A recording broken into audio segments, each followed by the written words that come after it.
인생을 살다 보면 때로 헤어나오기 어려운 절망감에 사로잡힐 때가 있습니다.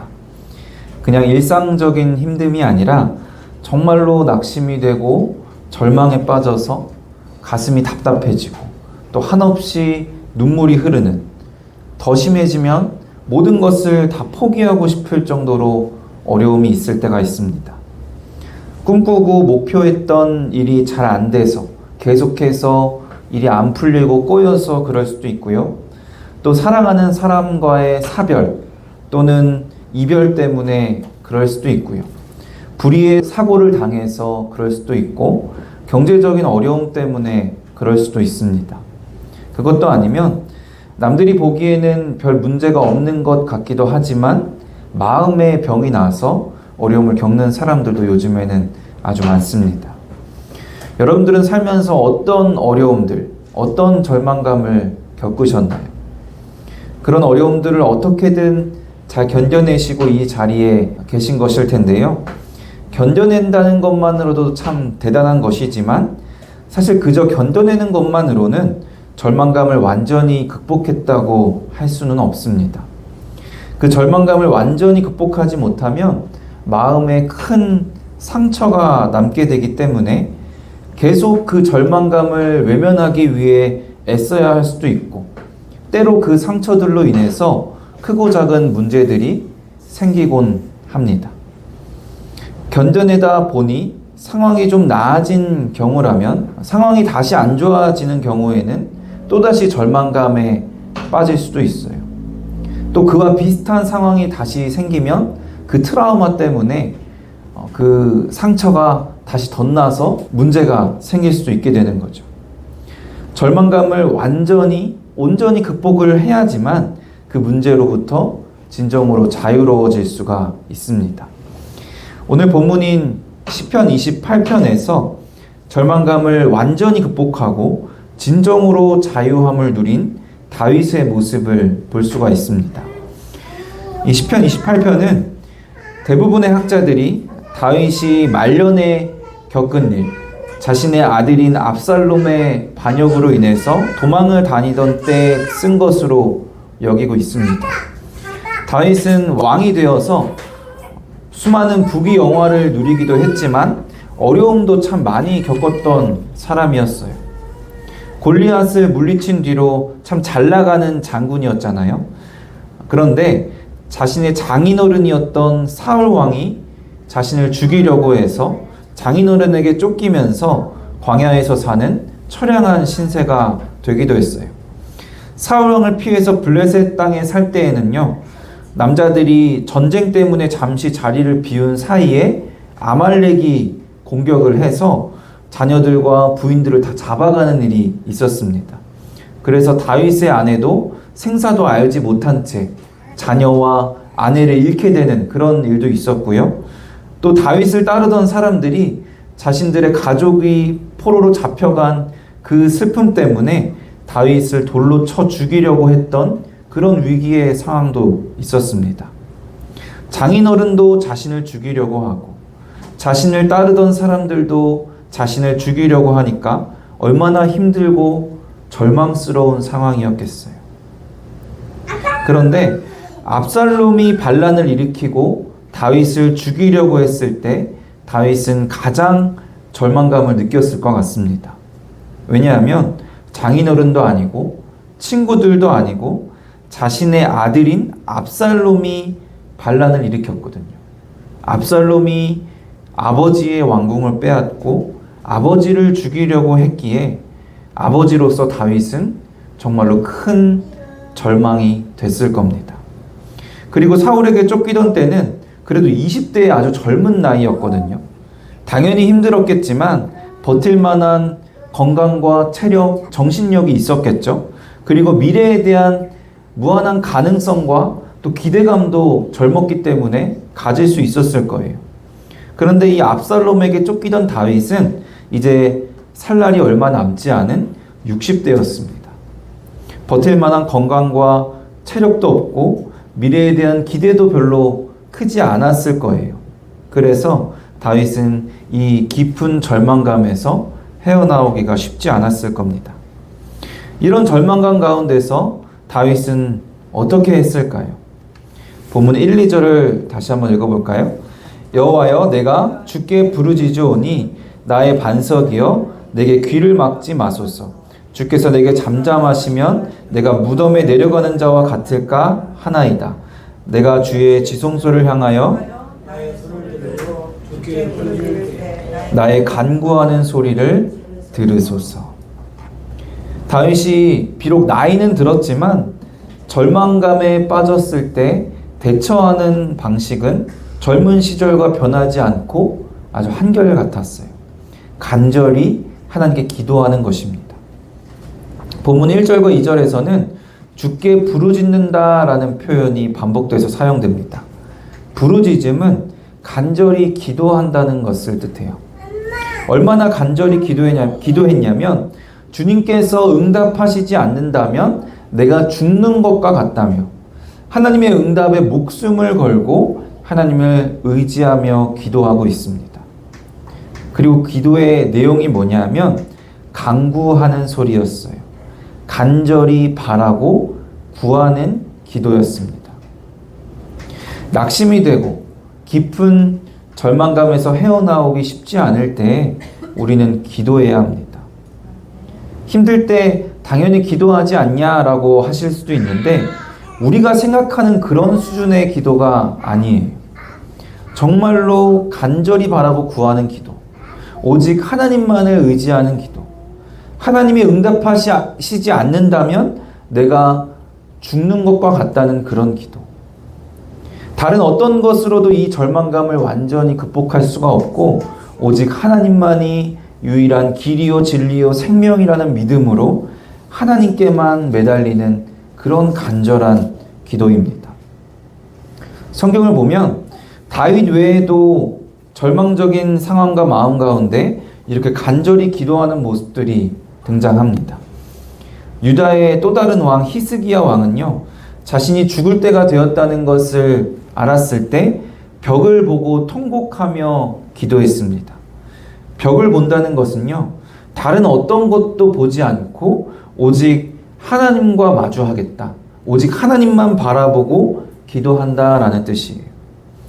또 사무엘의 어머니 한나는요, 간절히 원하는 자식을 갖지 못하고 또 자신과 달리 자식을 낳았던 남편의 다른 아내 브닌나에게 괴롭힘을 받는 상황 가운데서 음식을 먹지 못할 정도로 마음이 괴로웠어요. 그래서 그때 하나님께 통곡하며 기도합니다. 그리고 얼마나 열정적으로 오랫동안 기도를 했는지 엘리 제사장이 그 모습을 보고 한나가 취한 줄로 알았다고 해요. 제정신이 아닌 것 같아 보였다는 거죠. 절망적일 때 간절히 기도하는 모습의 가장 좋은 예는요, 바로 예수님입니다. 예수님께서 십자가에 못 박히시기 전에 마지막으로 하신 일이 바로 기도였어요. 이미 자신이 잡히고 고난을 당하고 또 십자가에 못 박혀 죽으셔야 했다는 것을 예수님은 아셨는데요.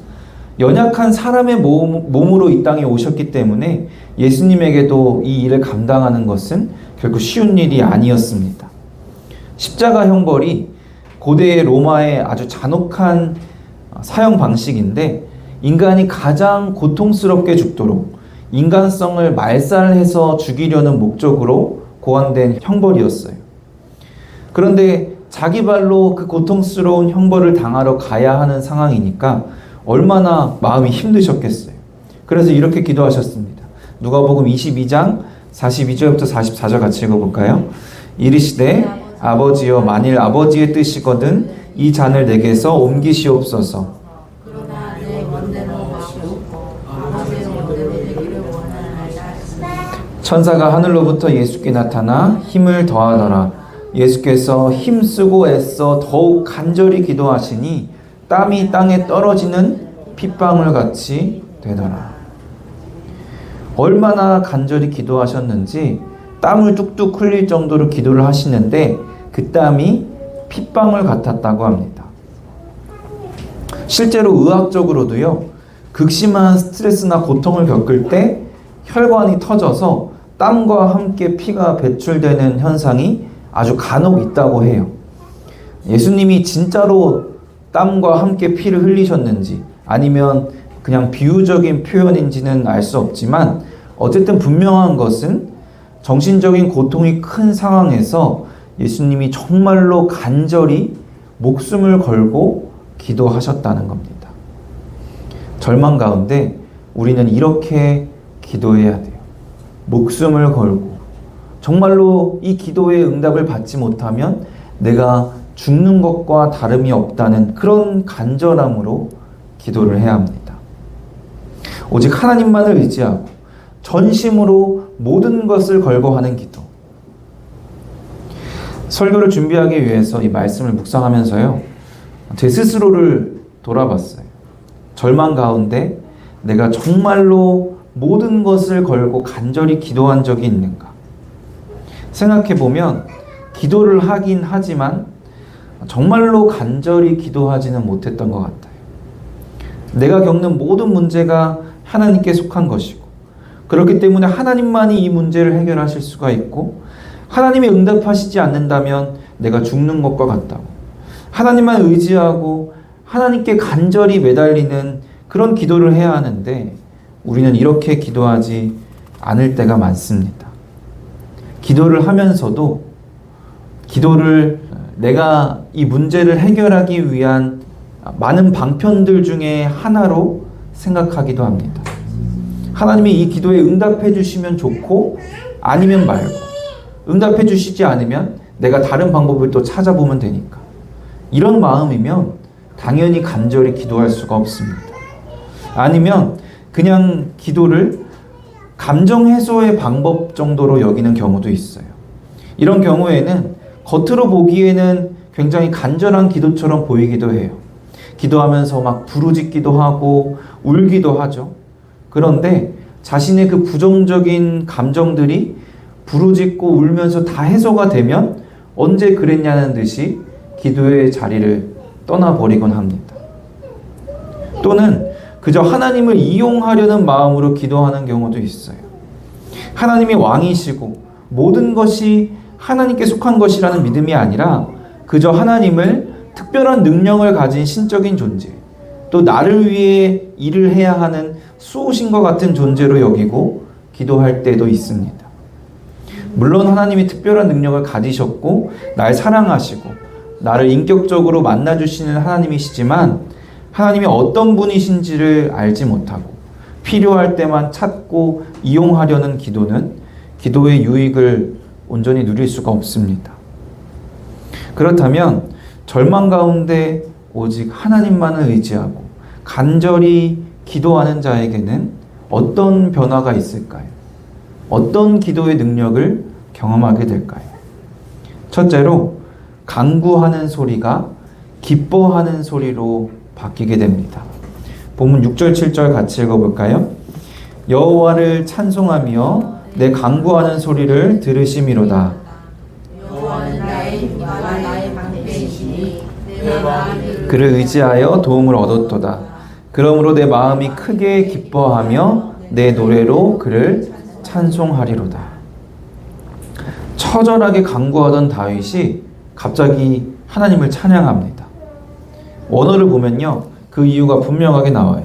6절에서 여호와를 찬송하미여와 내 간구하는 소리를 들으심이로다 사이에는 아무 단어가 없는데 히브리어 원어를 보면은 히브리어 접속사 키라는 단어가 그 사이에 있습니다.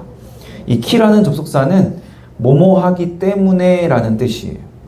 그러니까 나의 간구하는 소리를 들으셨기 때문에 여호와를 찬송한다 라는 의미예요. 하나님께서 나의 간구하는 소리를 들으셨기 때문에 간구하는 소리가 크게 기뻐하는 소리, 찬송으로 바뀌었습니다.